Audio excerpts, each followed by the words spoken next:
بسم الله الرحمن الرحيم نحمده ونصلي ونسلم على رسوله الكريم أما بعد. Respected listeners, Ibn Sa'ad rahimahullah has recorded an incident in his book At-Tabaqatul Kubra. He says regarding Abu Bakr as-Siddiq radiyallahu ta'ala anhu, kana rajulan tajira. Abu Bakr radiyallahu ta'ala anhu, in order to sustain his life and to take care of his family members, etc., he was a man who was engaged in business and commerce. He says, كان كل يوم يغدو إلى السوق يبيع ويبتاع. Every morning he would go to the marketplace, engage in some sort of trade, and also وكانت له قطعة غنم تروح عليه. He also owned a flock of sheep which used to go out and graze, and he would milk those sheep in order to feed his family and feed others around as well. Sometimes he would go himself and herd those sheep, and sometimes someone would take care of those sheep and take them out to herd and graze. Herd them out to graze. He says, and it was Abu Bakr radiallahu anhu's habit, وَكَانَ يَحْلِبُ لِلْحَيِّ أَغْنَامَهُم. When he would milk the sheep, he would milk his sheep, and he would also milk, if there were sheep of others which are available, he would milk their sheep as well, and ensure that people in the community, in his neighborhood, his family, his tribe, he would make sure that he would milk the sheep and send this milk to all the people who are around him. Then he says, فَلَمَّا بُويِعَ لَهُ بِالْخِلَافَةِ. A time came now, Abu Bakr radiallahu ta'ala anhu is appointed to the mantle of Khilafah. He needs to now take charge of all the affairs of the Muslims. At this occasion, one little girl, she said, قَالَتْ جَارِيَةٌ. A little girl, she made a comment, and she said, الآن لا تحلبوا منائح دارنا. Till now, Abu Bakr radiallahu ta'ala anhu was seeing to the milking of the animals in that locality. And now this little girl says that it was a privilege that this man used to make sure we used to get milk every day. But now that he's become the Khalifa, that milking is no more going to take place, because where the Khalifa is going to have time to do this? Abu Bakr radiallahu anhu hears the statement of this little girl, and he says, Bala la ahlubannaha lakum. No. Definitely I will still continue giving the milk, delivering the milk, like I was doing before I became the Khalifa. And he said after that, وَإِنِّي لَأَرْجُو أَلَّا يُغَيِّرَنِي مَا دَخَلْتُ فِيهِ عَنْ خُلُقٍ كُنْتُ عَلَيْهِ. I have hope, and I sincerely from the bottom of my heart have this desire that the Khilafat that I'm going to engage in now should not change me, alter me in any way from the habits I used to originally possess. What I was doing, I will continue doing. Then Ibn Sa'ad rahimahullah writes further that he even went to this point, فَكَانَ يَحْلُبُهَا لَكُمْ وَرُبَمَا قَالَ لِلْجَارِيَةِ.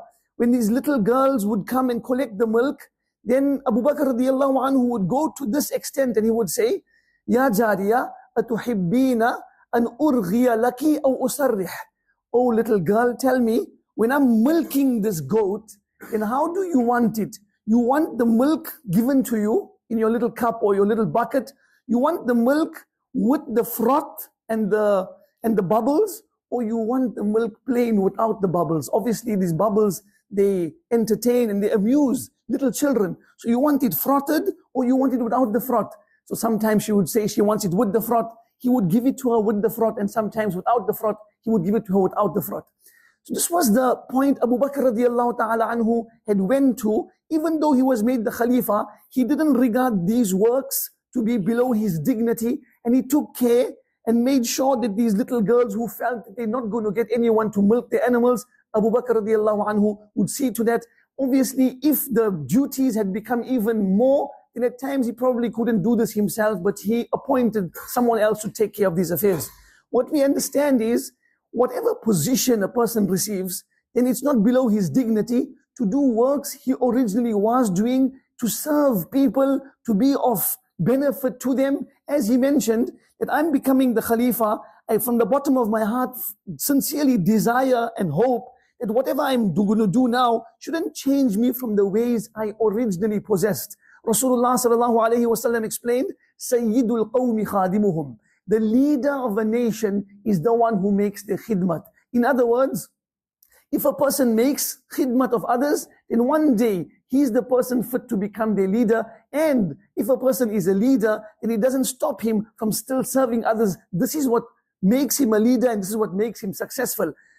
Person says very beautifully that a man's influence and a man's power is not measured by the number of servants he owns, rather by the number of people he served.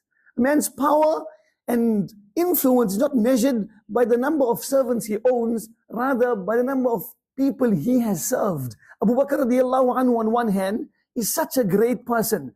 In the words of Rasulullah sallallahu alaihi wasallam, the most beloved of Allah's creation is Rasulullah sallallahu alaihi is Abu Bakr radiallahu anhu. Nabi alayhi salatu wasallam said that Abu Bakr is the most beloved of Allah's creation to Nabi sallallahu alaihi wasallam. He was with Nabi sallallahu alaihi wasallam in the cave. So many virtues that are given for Abu Bakr radiallahu ta'ala anhu. On so many occasions he was given the glad tidings of Jannah, yet we find these type of works he never regarded to be below his dignity when it came to serving others, bringing a smile to someone's face. May Allah tabarak wa ta'ala grant us these qualities as well. That no matter what position also in life, we also sometimes progress, we also advance, we move forward, we transcend from where we were to something better or someone better. We get a promotion, or we become senior in age, or whatever it is. In some way or the other, we are getting promoted, we are going higher. This should never stop us from serving others, from being of aid to them, and being a means of bringing some joy and pleasure to their hearts. May Allah tabarak wa ta'ala grant us the tawfiq to be of service to others, and may Allah tabarak wa ta'ala grant us the ability to follow in the footsteps of these Sahaba kiram radiyallahu anhum. Wa akhiru da'wana alhamdulillahi rabbil alameen.